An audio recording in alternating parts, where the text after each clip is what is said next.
Hey everyone, it's Hailey, aka Hailey's Hobbies, and welcome back to my channel where I talk about my hobbies. Hello, hi. So yeah, welcome back and welcome to a new video. So as you can see by the title of today's video, we're doing like the mid-year book freak out video tag thing. And I'm really excited because I've read a lot of good books this year so far. And I think it'll be fun to do one of these because I've never done one of these before. And so I have the questions pulled up on my laptop as well as my Goodreads, and we're just gonna get into it. I might scoot over a bit to show y'all pictures just because I don't have most of the books in my collection right now because I've taken all of them home. If you can't tell by my background, like I said in my last video, I am in the process of moving out, and so I've taken down most of my room's personality. All the room decor, most of it is gone, which makes me really sad. I got a big cup of green tea, and in my book mug that says I like big books and I cannot lie. Anyway, let's just go ahead and get started and talk about all the books and all these questions and everything. So the first book in the tag is the best book that I have read so far, and ooh, there's a lot of good ones. Let's see.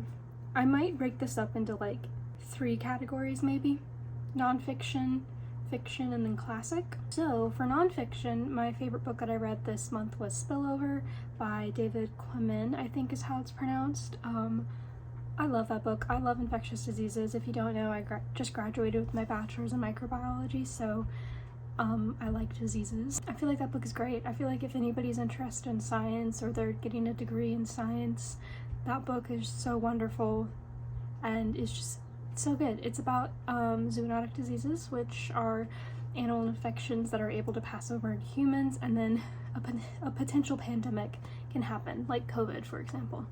And I just thought it was really great, and it definitely is a bit more sciencey, so if like you don't have like a big science background, it might be a little hard to grasp at times, but the author does a decent job at explaining things. There is a biostatistics chapter, which was kind of difficult to follow along, but for the most part, I feel like all the information is presented in a way that's decently easy to understand while also still being like captivating and not just like a textbook. The biostatistics chapter felt like a textbook, but everything else was really good.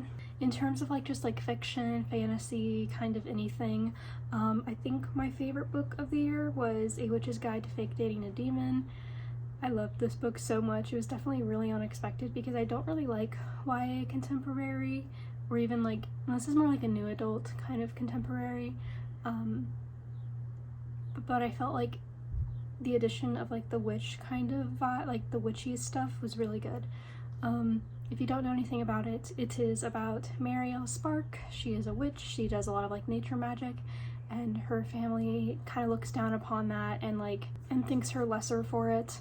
And there's like this prophecy that she's going to be this like amazingly powerful witch, like the most powerful.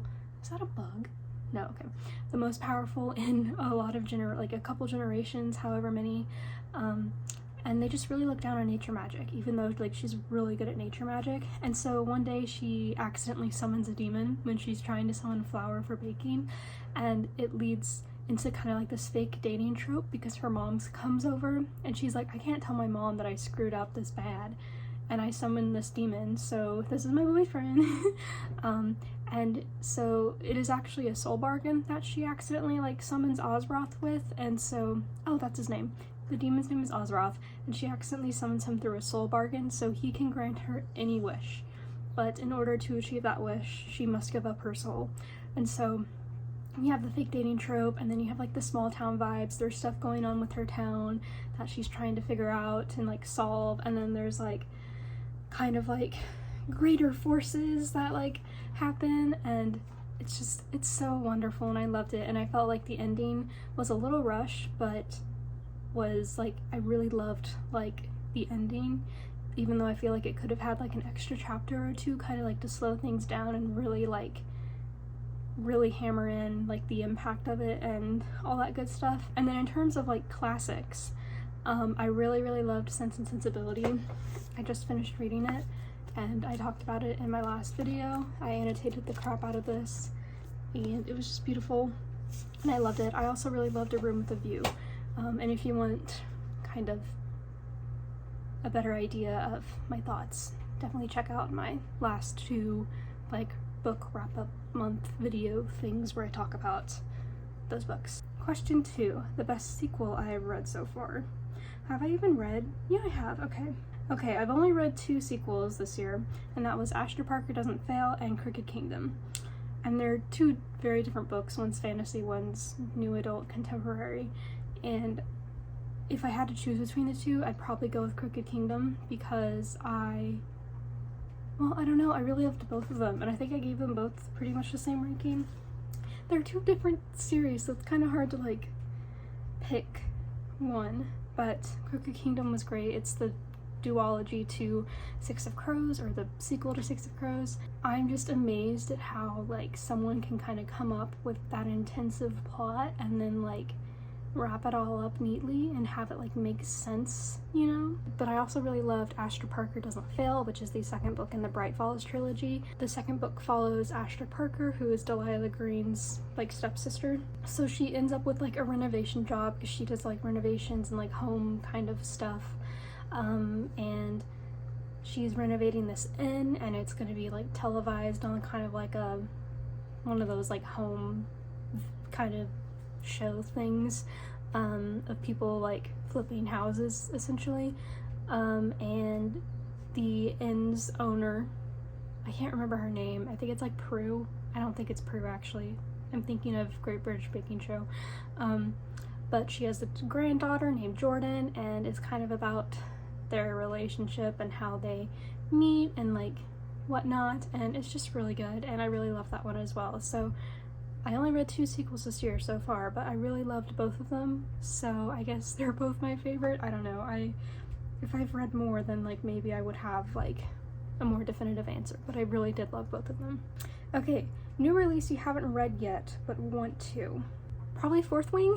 Everyone's reading Fourth Wing, and I would like to read Fourth Wing. Like everyone is talking about Fourth Wing, and I would like to read it because why not? It's fantasy, it has dragons, like what more could you want? But I would like to wait for it to come out in paperback because I am not a hardback girly. I do not like hardbacks. Question 4, the most anticipated release for the second half of the year. So I would really love to read the third book in the Bright Falls trilogies, which is the last one. It's Iris Kelly Doesn't Date. That comes out in October. I would also really love to read A Demon's Guide to Wooing a Witch, which is the second book in the whatever series the Witch's Guide to Fake Dating a Demon is in. I can't remember. Which, spoiler alert, do not read the blurb of the second book until you finish the first book, just FYI. Next question. The biggest disappointment of the year so far has been Northanger Abbey or Upright Women Wanted. I have been kind of on a journey to read all of the Jane Austens, and Northanger Abbey was just not it for me. I definitely think if I reread it, I might maybe enjoy it a bit more, but I just was not. It was actually the first book that I read this year. I don't know, I just didn't like it. It just felt too short. I was promised like a gothic satire, and really that only took place in like 2 chapters, I feel like, and I don't know, I felt like there wasn't much to it. Maybe just because was it even finished? I don't even know, but it was her last book to be published, and I think it was published after she died, so maybe she had like more plans and just didn't get to them. But that was definitely a really big disappointment. Also a big disappointment was Upright Women Wanted. I really wanted to enjoy this one. It is about lesbian librarian cowgirls, and I was like, that sounds so fun, but the book is like this big and too short for what it wanted to accomplish. It had so many great ideas, but it was just too short. It does have a lot of representation though. There's like a non-binary character, there's lesbians, I think there's even like a polyamorous relationship if I remember right, and I thought it was like a wonderful concept. It just was too short. Next question. So the biggest surprise of the year, and that would definitely be A Witch's Guide to Fake Dating a Demon. I picked this up randomly just because I wanted to read it. I found it at Target and I was like, that sounds cute, we'll read it, and I read it and I loved it, and I think it might be one of my favorite books of the year. Yeah, definitely one of my favorite books of the year. I don't know why, but I just loved it. Maybe because it came at a time when I was studying for finals and I was just like trying to avoid all responsibilities, but it was just so good. And both of my roommates really liked it, and it's just, I'm so excited for the second book, and I'm surprised that I really loved it because, like I said, I don't really like YA contemporary or like new A contemporary novels, but maybe because there was like the magic aspect, maybe I liked it a bit more. Also, another surprise was A Room with a View by E.M. Forrester. I had no idea what to expect when I was going into it. I bought it because of Emma from Emmy is Reading, or Emmy Reads, yeah. I bought it because she really liked it, and I found it at Half Price Books coincidentally, so I was like, we'll get it, and I ended up really loving it. The first part of the book was a bit of a drag, but the second part was so fun. I annotated the crap out of that second part, and to this day I think about how funny the lake scene is, and I really loved it, and I really loved the ending, and it was really beautiful. And I think definitely if the first part of the book wasn't a drag, then I would definitely rate the book like a 5-star, and it would be like one of my favorite you know what, maybe I should move it to 5 stars because I still really love it. Question 7, new favorite author. Should I say Brandon Sanderson? I read Edge Dancer, so I guess he kind of fits into this year.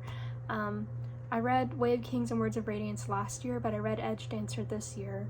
And I didn't, Edge Dancer was okay. It wasn't like the best thing ever. It was just a little novella, but Words of Radiance and The Way of Kings were absolutely incredible and my favorite books of last year.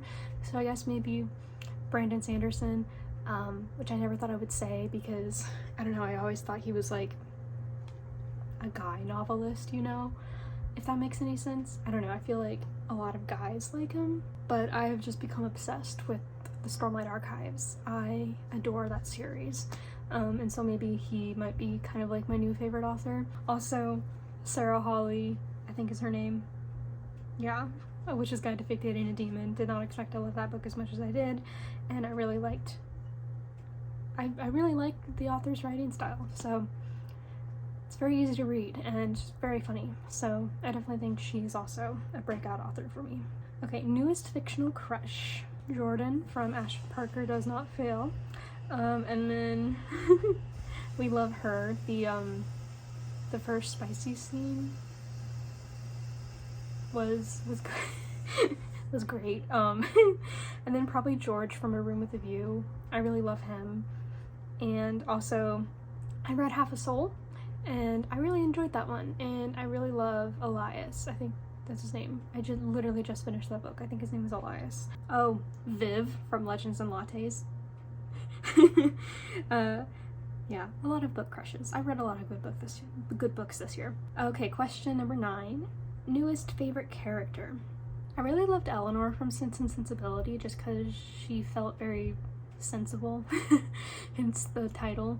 I felt like she always like approached things very sensibly and just was very level-headed, and it was just wonderful. I really liked her, and I really was so happy with the ending. Yeah, I really liked it. And then also another new favorite character would probably be Apollo. I read The Trials of Apollo, The Hidden Oracle, which is book 1 of The Trials of Apollo, and even though Apollo is annoying as hell in the first part of the book, he kind of gets a lot better in the latter half, and he has definitely become like a favorite of mine. I'm also nostalgic for like Percy Jackson because that's one of like my favorite series of all time. Question 10. A book that made you cry. Northanger Abbey because of how bad it was? No. Definitely Crooked Kingdom. It didn't make me cry, but I definitely was sad. Like, I teared up. I could feel the tears coming, you know? If you've read it, you probably know why. I won't spoil it, though. Also, kind of a book that made me not cry, but just kind of just go, oh, is Spineless by, what's her name? Samantha San Miguel. Spineless is about a boy named Algie, and he goes to like a health resort. He has asthma, so his mom and his brother take him to a health resort, and he wants to be like a naturalist, and he meets like 2 girls there who also want to be like naturalists and scientists, and so they end up kind of teaming up to protect like a species that they discovered, as well as solve the mystery of like the red tide in the area. And then there's like a mystery at the health resort going on. Algie has asthma, but his dad had tuberculosis, and so he's wondering if he actually has tuberculosis, and that means his time is limited, and he wants to make like scientific discoveries now and all that. And he's like, I don't have a future because I have right now, you know. And that definitely made me just like, it like ripped my heart out hearing that from like the 12-year-old boy. I was like, are you kidding me? So yeah, that definitely hurt my heart. Okay, question 11. Books that made you happy. Definitely A Room with a View. That book was hilarious, especially the part 2 of the book.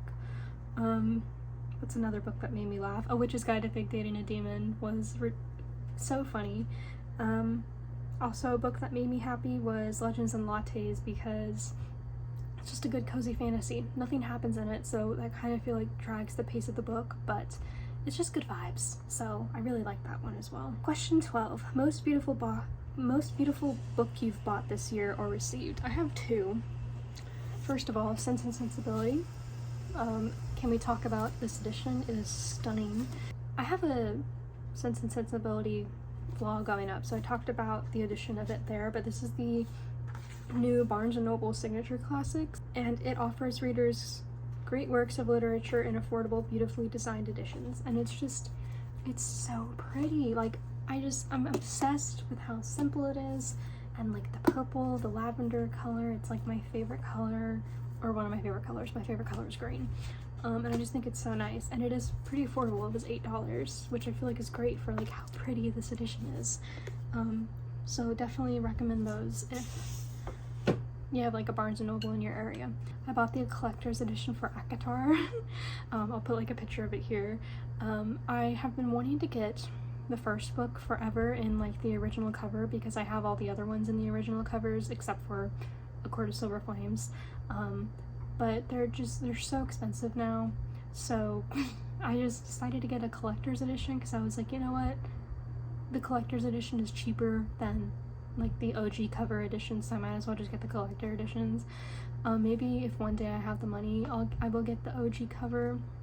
The whole reason why I didn't get it is because I checked the book out from the library, and then I was like, oh, I'll pick it up again in a bit, like once I finish the series, and like once I like go back to Barnes & Noble, because I usually do like 2 Barnes & Noble kind of hauls a year, and so I was like, I'll go like on my next haul, and by then they changed the cover, which was so sad. But yeah, I do really love the edition that I bought though.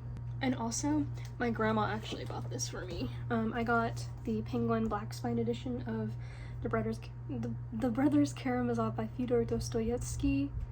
I think that's how you pronounce his last name. I know how you say it, but for some reason I just can't get it out. But I just love the Penguin Black Spines, and I really love the cover of this, and I think it just looks so pretty. And I'm excited to read this. I've never read Russian literature before, I don't think. So I think I might read this more towards like December and January. Okay, last but not least, our last question, number 13. What books do you need to read by the end of the year? Definitely Oathbringer, and then Rhythm of War when I can find it in the paperback edition. I don't know, I cannot find Rhythm of War in like this mass paperback edition. And then I would really like to read The Prison Healer by Lynette Noni. I've heard good things about this book, and I'm really interested in it. I think once I finish Oathbringer, or maybe while I read Oathbringer, I will be reading The Prison Healer. I also really want to read Great Expectations. I want to read Gideon the Ninth, like the whole series, but Electa the Ninth doesn't come out till next year. I want to read Mansfield Park. That is my last like Jane Austen of like her major 6 works. That's the last one. I also really want to read the Twilight series again. And yeah, I think those are what I would like. Oh, I also really want to read Emily Wilde's Encyclopedia of Fairies, just because I think that would be really good. That's all the questions, actually. I hope you guys enjoyed this video. I don't know if it was very interesting. I feel like I talk very monotonely, so it might not be very interesting, but I hope y'all enjoyed it anyway. I really like talking about the books that I've read this year and books that I want to read. Yeah, anyway, thank you guys so much for watching. I hope you guys enjoyed the video. Don't forget to like, comment, and subscribe, and I will see you guys in the next video. I think it's gonna be my Sense and Sensibility reading vlog. So, yeah. Okay. Bye!